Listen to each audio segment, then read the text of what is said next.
ఈ సీజన్లో మనకి ఆర్సీబీ పరిస్థితి కనుక చూసుకుంటే మొత్తం 13 మ్యాచెస్ ఆడింది కదా. 13 మ్యాచెస్లో కూడా 8 మ్యాచెస్ గెలిచింది. దాని తర్వాత 17 పాయింట్స్తో ఉంది ఇప్పుడు.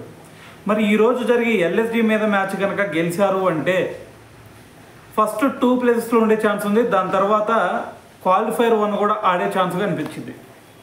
సో మరి వీళ్ళు కనుక ఒకసారి క్వాలిఫైర్ 1కి కనుక వెళ్ళారు అంటే ఆటోమేటిక్గా ఇది దాని తర్వాత పంజాబ్ కింగ్స్తో తలపడింది కాబట్టి సో మరి పంజాబ్ కింగ్స్ మీద గెలిచే సూచనలు కూడా ఉండే.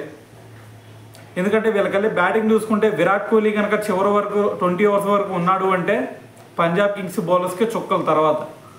దాని తర్వాత వీళ్ళకెళ్ళే బౌలర్ హ్యాజల్వుడ్ కూడా అవైలబుల్గా ఉన్నాడు కాబట్టి సో అతనితో పాటు భువనేశ్వర్, దాని తర్వాత యశ్దయాల్ చూసుకుంటే చివరిలో డెత్ ఓవర్స్లో ఎక్సలెంట్ బౌలింగ్ చేస్తున్నాడు.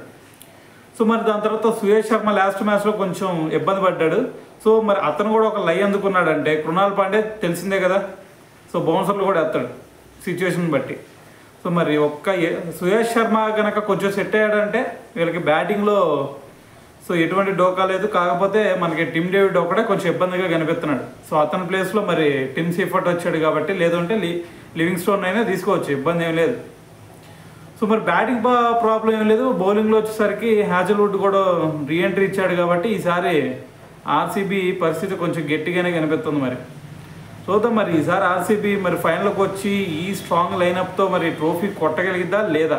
సో మరి దీని గురించి మీరేమనుకుంటున్నారు అనేది కూడా కింద కామెంట్ చేయండి మరి.